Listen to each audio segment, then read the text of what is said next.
Ramos టీవీకి స్వాగతం. నా పేరు దివ్య. బుక్కరాయి సముద్రం యానిమేటర్ శోభారాణి తమను భారీ స్థాయిలో మోసం చేస్తుందని బాధితురాలు చిలకమ్మ ఆవేదన వ్యక్తం చేశారు. ఆ కారణంగానే తాను ఆత్మహత్య యత్నం చేసినట్టు ఆమె పేర్కొన్నారు. తన ఆత్మహత్యను కూడా ఆమె అబద్ధంగా చిత్రీకరించారని వాపోయారు. శోభారాణి డబ్బు అంశానికి తన అన్న చేపల రమణకు ఎలాంటి సంబంధం లేదని చిలకమ్మ తెలిపారు. తన అన్న చేపల రమణను అనవసరంగా లాగుతున్నారని స్పష్టం చేశారు. తనపైన తన కుటుంబం పైన అసత్య ఆరోపణలు చేస్తున్నారని చిలకమ్మ వాపోయారు. శోభారాణి నుంచి తనకు రావాల్సిన డబ్బు ఇప్పించాలని పోలీసులను కోరారు. గతంలో కూడా శోభారాణి యానిమేటర్ గా పనిచేస్తూ ప్రజల డబ్బులు 35 లక్షల వరకు స్వాహా చేసినట్టు ఆరోపణలు ఉన్నాయని చిలకమ్మ తెలిపారు. యానిమేటర్ శోభారాణి అక్రమాలపైన విచారణ జరిపించాలని అధికారులను కోరారు. చిలకమ్మ, మాది బుక్కరాయ సముద్రం, జిల్లా అనంతపురం. అందరికీ నమస్కారం అన్న. నేను మీడియా ముందరికి వచ్చినాను. ఏదో అందరి సౌకర్యం వల్ల వచ్చినాను. ఎవరు బలవంతం లేదు, ఎవరు పిలిచలేదు, ఏం లేదు. నేను అందరినీ వేడికి మీద కోరుకుందామని, నా కష్ట సుఖాలు చెప్పుకుందామని వచ్చినాను. నేనైతే ఏ దాని గురించి ఏ బలవంతంగా రాలేదు. నేనైతే సూసైడ్ అటెంప్ట్ చేసుకున్నా. పలానా బుక్కరాయ సముద్రంలో ఒక మహిళ వెలుగాఫీసులో అండరైటర్గా పనిచేస్తుంది. పేరు శోభారాణి, ఆట శోభారాణి. తన భర్త పేరు భగవంతుడు. నాకైతే చాలా మోసం చేసిందన్న. నేను చెప్పుకుందామని ఏదో ప్రాధేయపడి నేను సమాజంలోకి వచ్చినాను. నాకైతే ప్రతి ఒక్కరూ పేరు పేరున తలుచుకుంటున్నా. నాకైతే న్యాయం చేయాలని నేను కోరుకొని సూసైడ్ వరకు చేసుకొని పెద్ద హాస్పిటల్లో నా పిల్లలకి నాకు అన్యాయం చేసుకొని నేను సూసైడ్ చేసుకొని తర్వాత వెంటనే ఇక్కడి నుంచి డిశ్చార్జ్ అయ్యి వచ్చినాను. నాకు 2 కూతుర్లు. నాకు భర్త లేడు. 5 ఏళ్ళకి పాప, 5 ఏళ్ళ పాప. అప్పుడు భర్త వదిలేసినాడు. పాప ప్రెగ్నెంట్, 8 నెలల ప్రెగ్నెంట్. కోడలు చిన్న 4 నెలల బాబు ఉన్నాడు.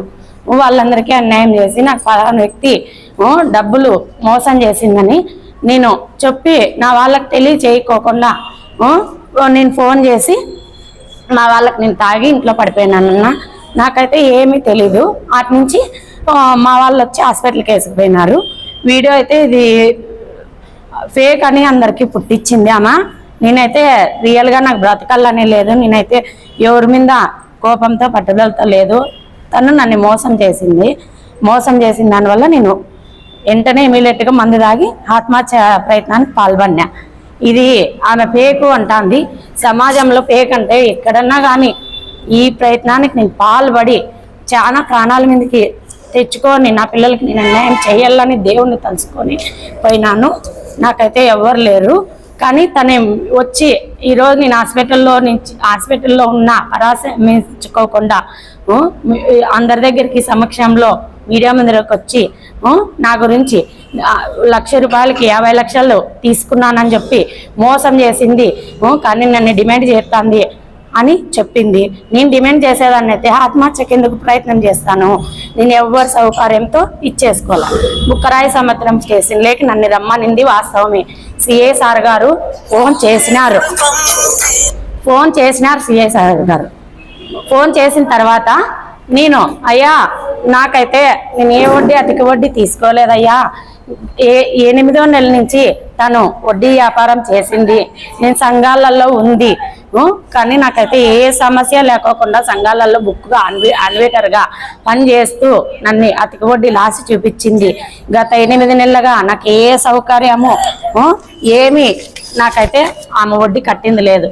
లెక్కేస్తుంది, రాసుకుంటుంది, ఫోటో తీసుకుంటుంది, వీడియో తీసుకుంటుంది. ఏ సంతకం అయితే నేను చేయలేదు. నాకు తెలియదు.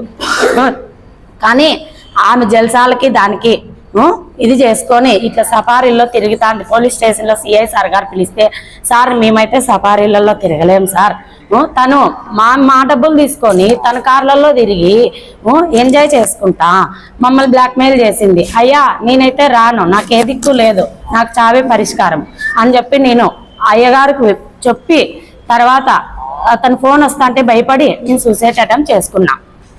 నాకు ఎటువంటి సంబంధం లేదు. నేను అన్నయ్యతో సంవత్సరం నుంచి నేను నా పిల్లలు మ్యారేజ్ చేసిన. నాన్న మ్యారేజ్ పిలిచలేదని నాన్న అయితే నాకు సంబంధం లేదు.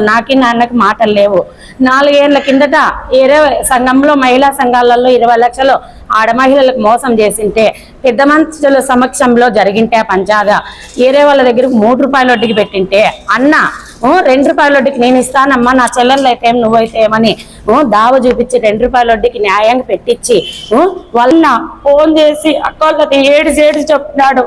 పాప అనాథ మాదిరి పడింది, పాప ప్రభుత్వ ఆసుపత్రిలో చికిత్స పొందుతానమ్మా, ఒక్క మాట ఫోన్ చేయమనమ్మా, నేను కలిసి ఇస్తాను. ఎందుకమ్మా అంత హత్యా ప్రయత్నం చేసింది, తన పిల్లలు ఏమి కావాలా, తనేమి కావాలా అని నేను ఎంతో మందికి దాన ధర్మాలు చేస్తాను. నా చెల్లెలు అన్యాయం అయిపోయిందని మా అక్కలతో ప్రాధాయపడి ఫోన్లు కానీ చేసినాడు నాకు. నేనైతే ఫోన్లు తీసుకునే అందుబాటులో లేను. ఆ వీడియో వరకు నేనున్న పెద్ద హాస్పిటల్లో ఏం జరిగింది నాకు తెలియదు. సీసీ కెమెరాలు ఫోటోస్ ఉన్నాయి. నేను గత శుక్రవారం రోజు డబ్బులు తీసుకొని వస్తానమ్మా అని ఫోన్ చేసిన వెంటనే నేను సంబరంగా శనివారం పూజ చేసి ఏమి తిరుగుకుండా ఒక్క పొద్దులతో ఉన్న శనివారం సాయంకాలము ఇటుకలపల్లి స్టేషన్కి రాండమ్మా అని పోలీసులు ఫోన్ చేస్తే, సార్ మేమెందుకు రావాలా సార్ ఇటుకలపల్లికి, మాకు బండ్లు లేవు, ఆటోలు లేవు, మేమెందుకు రావాలా సార్, మేము ఎవరితో గొడవలే సార్, మేమేదో కూలీనాలి చేసుకునే వాళ్ళం అని సార్ వాళ్ళకి ఆడ కానిస్టేబుల్తో చేపించింటే నేను చెప్పిన తర్వాత బుక్కరాయ సముద్రంలో కేసు ఆన్వర్ చేసినారు. బుక్కరాయ సముద్రం కేసు ఆన్వర్ చేసింటే నేను ఆ సార్ గారికి కానీ ప్రాధాయపడి, అయ్యా నువ్వు తనకి తన గోల్డ్ బిజినెస్ అన్ని చేసుకుంటాను, ఊర్లో ఎంక్వైరీ చేసుకోండి, నేను మోసం చేసిందని అయితే చావు అంచుల వరకు పోనయ్యా, నా పిల్లలు దేవుణ్ణి తెలుసుకొని అన్నదాన కార్యక్రమం చేసినారయ్యా పెద్ద హాస్పిటల్ దగ్గర. నేనైతే ఏ ఊరికి ఏం అన్యాయం చేయలేదు, అధికంగా వడ్డీ తీసుకోలే, ఆశ పెట్టింది. నా పిల్లలు నా తరపు నుండే వాళ్ళు ₹1,00,000 నిండ మనుషులు బాలింతలు అందరూ ఇచ్చినారు. సార్ అందరికీ నమస్కారము. మేము గాంధీనగర్లో ఉన్నాము. నా పేరు ముసలమ్మ. మామూలుగా కమిషన్లు కానీ సంఘాలు కట్టుకొచ్చి 5వ తారీఖు 10వ తారీఖు 19వ తారీఖు ఇవో నడుపుతుంది రాములగుడిలో. 2 లక్షలు కానీ 3 లక్షలు కానీ మీకు కమిషన్ ఇస్తానని ఎగ్రెడోళ్ళు కట్టాలని చెప్పేసి ఒకసారి 5 లక్షలు ఒకసారి 2 లక్షలు ఇప్పించుకుంది. ఆ తర్వాత అమ్మ ఫోన్ ఎత్తదు ఏమెత్తదు బిజీ టోన్ పెట్టేసింది. మా అన్న పోయి చెప్పినా మాకు ఎటువంటి సంబంధం లేదు, మీ వడ్డీ వ్యాపారాలు మీ పంచాయతీలో నాకు సంబంధం లేదు, నా కాడికి వరకు రావద్దండి, మీరు ఎట్లా ఇచ్చుకున్నారో అట్లే వసూలు చేసుకున్నాను మా అన్న అంటాడు. మా చెల్లెలు చూస్తే నువ్వేం చూసి ఇచ్చినావు, కూలీ 4 బేల్దారి పనికి పోయేదానివి, ఎందుకు ఇచ్చినావు ఎక్కడ ఇచ్చినావు అని మా చెల్లెలు నన్ను అరిసింది. ఆ తర్వాత ఏమక్క ఎట్లా పరిస్థితి అంటే ఇస్తానని లాస్ట్కి ఈ పరిస్థితికి తీసుకొచ్చింది. బుక్రాయ సముద్రము. నా పేరు గుండమ్మ. బుక్రాయ సముద్రంలో పెద్దగా సిద్ధాయి కాలనీ శోభారాణి మొగన్ పేరు భగవంతుడు నన్ను మోసం చేసి ఆడ లోన్ ఇస్తారు ఇల్లోన్ ఇస్తారు సంఘాల్లో అంటే నాకు అట్లాంటివన్నీ తెలియదక్క అని అంటే, సరేలే నీది జగనన్న పట్టాలు ఉన్నాయి కదా, ఆ పట్టాలు ప్రైవేట్ లోన్ ఇస్తారు అంటే మా మొగుడు తెలితే తిడుతుంది, తాగుబోతాడు అయిపో తిడతాడు అంటే, సరేలే నీ మొగుని ఒకటి తీసుకొనిరా నేను చూసుకుంటాను. ఆడ ప్రైవేట్ బ్యాంక్ లో 3 లక్షల లోన్ తెచ్చి తనే తీసుకొని నెల కడతానని ఇప్పుడు 3 నెలలు ఆయా కట్టక వాళ్ళు నా ఇంటి ముందుకు వచ్చినారు. అంతవరకు నాకు తెలియదు ఆమె కడతాంది అని. ఏమనింది, నీకు నెలకు 3,000 ఇస్తాననింది, 3 లక్షలకి ఇస్తానని అంటే సరేలే అని మా వాళ్ళ కోరికి తెలియకోకుండా ఇచ్చిన. మా అన్నకి మాకి ఎటువంటి సంబంధము లేదు. మా అన్నను చూసి మేమేం డబ్బులు ఇలే. సంఘాల్లో 2 లక్షలు ఎత్తుకొని తనే లోన్ పెట్టించి తనే ఎత్తుకొని తీసుకొని అది కడతాలని అది ఉరివే కట్టలే. నేను ప్రెజర్ చేసింటే ఇటుకలపల్లి స్టేషన్కి రమ్మనింది. ఎందుకు సార్ ఇటుకలపల్లి స్టేషన్కి అంటే, ఇట్లా శోభారాణి అనే ఆమె మీద మీరు దౌర్జన్యం చేసినారంటే, మేము ఏ దౌర్జన్యం చేయలే, ఎక్కితే కారు దిగితే కారు ఈ ఆట ఇంటికాడ ఎక్కి ఆఫీస్ కాడ ఎక్కితే ₹1000 ఇస్తుంది ఆట పిల్లలకి. మేము చూస్తే కూలీ నాలు చేసుకొని బుక్రాయ సముద్రం తెల్లారుజాము కాడ 3 గంటలకు పోవాల చేపలకి. మంది ముందో ఏమో మాకి ఆయమ్మకి మా అన్నయ్యకి ఎటువంటి సంబంధము లేదు. మా అన్నయ్యని అడిగి డబ్బులే అంటే ఈ సంఘాల్లో పనిచేస్తుంది యాన్వేటర్ కదా అని ఇట్లా నమ్మి ఇచ్చిన నేను.